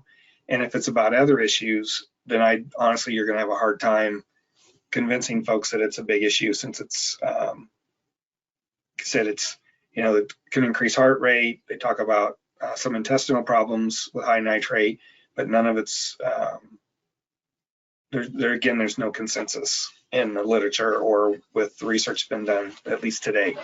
So hopefully that helps. If you have any, if you want to talk about that further, you can email me and I'd be glad to talk to you about it. What should you do about iron bacteria in drinking water wells? Well, so iron bacteria is naturally occurring in groundwater, which means it exists there all the time. It lives in groundwater. And so if you have it, it's a real problem because it's really hard to get rid of, especially because our groundwater in most of the country, and probably all the country, has a lot of iron in it. I know certainly Illinois groundwater does. And so that's its food source. It builds up with biofilms, and many times that slime will also harbor other bacteria, which is really the problem, in my opinion, with iron bacteria. And you can mechanically remove it. If you have biofilm buildup in a well, you can actually pull the pump and then have a contractor come out and use brushes and scrub the entire well bore. The problem is some of that's still out in the formation, in the sand and gravel, if it's a sand and gravel well, for instance. And so it's going to come back. A lot of folks treat it with chlorine, it's shock chlorinated, but it only goes so far into that slime, and you may have to do it 2 or 3 times just to kill it, but it's going to come back. And I found one reference that said it could be something you have to do every 2 or 3 months. And the real problem with iron bacteria is the aesthetic problems it causes, especially smell. It can, iron bacteria can also, a lot of times are in conjunction with sulfur reducing bacteria, which they create sulfate, and SO4 is rotten egg smell. So a lot of times when you have that smell, it may be because of iron bacteria. And one solution for your drinking water is to add an aerator to get rid of that, so everything comes out through the aerator first, and then you'd want to use continuous disinfection, and that's either chlorine or UV, so that your water is treated. Basically, all of it is treated, and that will help reduce or eliminate that odor and prevent any other bacteria from getting through your system and into your drinking water. So it's unfortunate. It's very common. We hear about iron bacteria every month, really, but it's there's no great solution, unfortunately. I did want to mention, it's not really a question anybody asked, but Minnesota came out with this document a year or 2 ago called Home Water Treatment. It's a really useful tool for anyone who's working with well owners or for well owners themselves, but it walks through all the reasons, all the things about treatment you need to understand. Like in this picture, it shows NSF, Gold Seal, and the UL. Those are the 3 third-party certifiers that test treatment equipment and ensure that it works the way it's supposed to meet an ANSI standard. So like ANSI standard 53, I think is for arsenic for RO, and I might have it backward, it might be 58, but they all test that equipment, and it has to meet a certain criteria for removing a certain amount of arsenic to get their seal on it. And you should never recommend that a homeowner buy a cheaper treatment system that doesn't have that seal just because it's going to save them, and it could be as much as half the cost, but then you have no guarantee it's going to work. And so things like that are in this document, but it walks through all kinds of contaminants, the types of treatment that'll work for it. So you as a homeowner or someone who's helping a homeowner can say, I would never use anion exchange for ammonia, but I would use it for arsenic. And that way it prevents people from buying equipment they don't need, and they can verify themselves that the equipment they've been recommended actually works for the things that they're trying to remove. I've went into people's homes to look at their treatment systems, and one guy, by far the most one I remember the most. He probably had $6,000 to $8,000 worth of treatment equipment in his basement. And I asked him, what did he have in his water? Why would he need all this stuff? He didn't test his well. He just had someone come by and suggested they needed water treatment. And so he added it all, and he had the means to do so. But that's wasted money if you don't have any issues. And so this document really is a great equalizer, if you will, in order to confirm what types of treatment work on what types of constituents. And it's got a lot of details. Again, it's a year or two old, but how much it costs. And I will mention also point of use versus point of entry. I have yet to see, or rarely see, why anyone would need point of entry device, like for arsenic. It's not a dermal problem. It's not an inhalation problem. It's a drinking water problem. And so if someone tries to suggest that a homeowner needs an entire house RO unit, that's going to be, a boatload of money. They don't. They need arsenic treatment on their kitchen tap so they can use it for their drinking water and their cooking. And it's just that simple. I ran into someone in the Northeast who puts in whole house RO, and I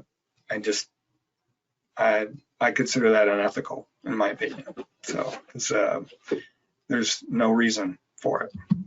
So anyway, this has got a lot of those things like RO here. So here's for example, a point of use is $300 to $1,500. A point of entry, which is for the home, is $5,000 to $12,000. It's a huge difference to a homeowner. Okay, moving on. Does a well ever increase output over time? So in general, I'd say that answer is no. You can't say 100% that it would never happen, because odd things happen. We had an earthquake in southern Illinois and northern Missouri 20 years ago, and one of our monitoring wells, the water level changed by 4 feet and has never went back. So something changed and caused the source of water to that well to change so that the water level changed that much. But that's a very odd situation.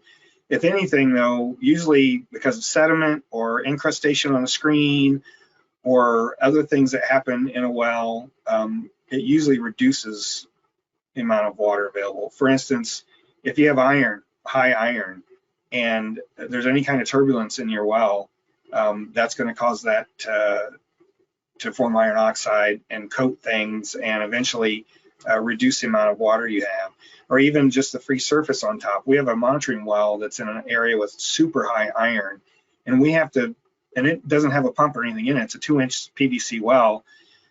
It'll stop measuring accurate water levels because the whole thing fills up with iron sediment, and we have to pump it out every so often to remove it, just because it's in contact with air at the top of that little 2-inch well. And so usually things like that, or the other reasons, maybe the only time I'd say it's possible is if maybe the static water level in your well is 100 feet, but there's another user nearby, maybe it's a factory or something, a large user that goes away, or for some reason the water level increases, so now your water level is only 60 feet. That's going to make your pump more efficient, or at least allow it to pump more, because it's pumping against less head. So for the same amount of energy, it's going to produce more water, but that's that's kind of a pump issue. It's not the well. I was trying to think of other things, but most of the time, like the examples I showed where they pumped it at 25 gallons a minute and then they put a 12 gallon per minute pump in it, most of the time when you install a pump, you've tested it at a higher rate and know that it's going to yield that. So the pump in your well isn't as large as it could be. So if you ever start to lose a little yield, one thing to consider is possibly putting in a larger pump. And it may provide you that extra you need if that happens. The issue would be that as your well gets older, maybe and it doesn't produce as much on its own, a larger pump may it's certainly going to cause more water level drop. And you'll reach a point where if you pump it above a certain rate, then your well's going to, water level is going to fall below the pump and it won't run anymore. So hopefully that answers your question. It's kind of an interesting one. Grandfathered wells. Please explain what can be grandfathered in and what cannot. I cannot find where anything should be grandfathered in. I do understand though, when someone is selling their property and they have a wellhead and a pit, I should make them re-drill so the wellhead can be moved out of the pit. Okay, so typically I mentioned this earlier, when well code is changed in the state, that only applies to newly constructed wells. So all the old wells are grandfathered in. Other than that, that's really the only grandfathering that I know of. If someone knows of something else, please put it in the chat or let me know by email. Because other than that, like when New Jersey passed their law, now every well, new or old, has to be tested at property transfer, and it applies to everybody. There's no getting out of it. There's no grandfathering. I can't think of any other issue where that would be the case. And I wanted to make a point here. You said you'd make them re-drill. I'm interested to know where you're at, that you have the authority to tell someone they have to re-drill. You know, the strictest rule in the country is in Rhode Island. They've created a law like New Jersey's that requires you to test a property transfer, but they've also tied that to the building inspector program in the state, so that if you have a contaminant, it has to be remediated prior to sale, or they have the authority, the building inspector has the authority to condemn the property as unfit for living because of the water quality problems. And I don't know if that's ever been tested or not. I know they passed that law a few years ago. I haven't talked to the folks in Rhode Island to see how that's going, but it's a little more strict than the other 3 states that have property transfer law. But yeah, I'm interested that you have the authority to make someone re-drill a well, because I don't know where in the country that would be. Thanks. With a very dry spell we have been in for several months in the Midwest, is there anything we should be concerned about our water quality? It just seems like our well water has a different taste and smell lately. Okay, so what I didn't put in this response is that could totally be something different, and so you definitely need to test your well to find out there's nothing wrong. But it's really dependent on your well and water source. If it's a shallow well that's going to fluctuate with the water table, then drought's certainly going to affect that more.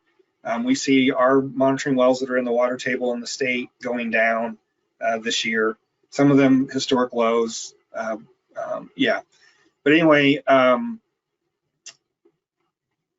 when you expose geology or soil to air that's typically always been submerged, so it's anaerobic and then it becomes aerobic, there can be chemical reactions that occur, especially in bedrock. You know, when you expose bedrock that's got metals in it to air, you can leach out certain metals, you know, arsenic, lead, whatever.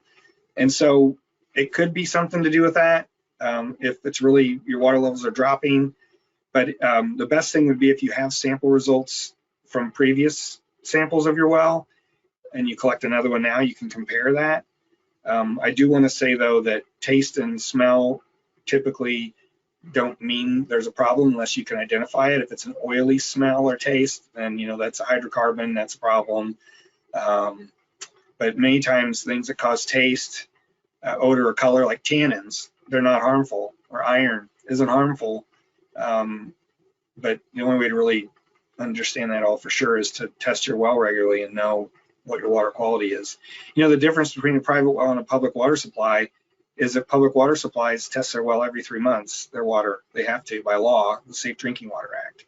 And as a homeowner, no one certainly expects folks to test every 3 months, but that's your gold standard, if you will. And so sampling for coliform and nitrate annually let you know that there's no pathway into your well from the surface, because if they show up, that likely means there is. And then testing every 3 to 5 years for inorganics and metals ensures that nothing's changed about your aquifer or your well in general that might have caused, you know, a change in water quality. You know, I've got some monitoring wells that I actually put in the 90s, and we sample them about every 10 years. And, you know, it's an area there's high arsenic. One well is always low, and it's low every time. It's 3 to 4 ppb versus a few of the others are in the 10s to 100s every time. But they're fairly consistent at each well, and that's what you'd expect with your water quality. Suggestions for educating the general public on why groundwater protection is important. I've spent much of my career dealing with this and trying to answer this question. But we did do a webinar on outreach strategies in June, and it's based on some work we were funded to do looking at, we interviewed a bunch of programs around the country that do outreach and asked them why they were successful, or why they weren't, what they do differently, all kinds of those sorts of questions. And so we did a webinar in June on that, and we're going to do that webinar again, but the June one is on our YouTube page, and so you can find it there. And it's a little more in-depth answer to your question. You know, some well owners don't want to be reached, and they're never going to listen. And that's just, you know, I grew up in an area like that where folks are like the way things are and don't want them to change, and they're not gonna unless there's a significant personal challenge that's caused them to change their viewpoint. And that's just the way it is. How to take water samples from a well, private well basics, thrown into position without a mentor. Well, we'd be glad to partner with you depending on what state you're in. And, you know, I mentioned those 6 folks in the RCAP network that are the leads.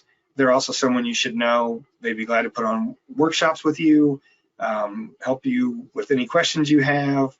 The other suggestions I have is go through our class, the 10-lesson class, as well as all the past webinars and our conferences. There's a lot of topics covered that are relevant probably to what you're doing. But in the end, feel free to give me a call, and we can see what's going on, what state you're in. Yeah, many of the RCAP folks are actually licensed water operators, so they're really in tune with, you know, the best way to collect samples and some of those things. I mean, I am too, but it's a long answer here depending on what you're sampling for and all those things, and what you're trying to get out of those. You know, some things are unique, like radon, for instance. There's a whole separate procedure for things like that that we can't really go into here. So with that, I know it's already 3 and I apologize, I'm running a little long. I'm going to pull over our questions and make this full screen. Katie, can you see this okay? Yep, it looks good here. Okay. So if a well was incorrectly drilled on the neighbor's lot, do you agree that the well now belongs to the owner of the lot where the well is located?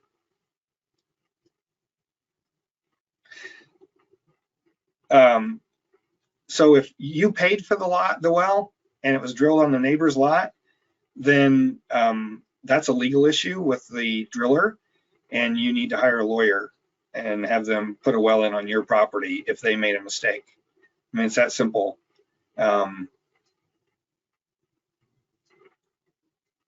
I don't know who it belongs to. That's for a court to decide, to be honest, because unless you gave, yeah. So I mean, there's 2 ways to look at that.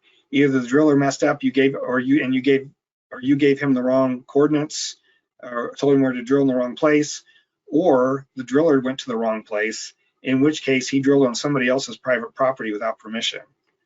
And so, yeah, I don't have any answer for you there. You need to hire a lawyer to deal with that situation. That's unfortunate.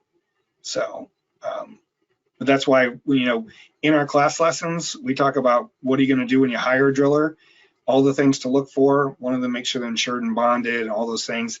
Get a lot of references in advance, all for all those reasons, so that if something like this were to happen, you're dealing with someone that you're going to be able to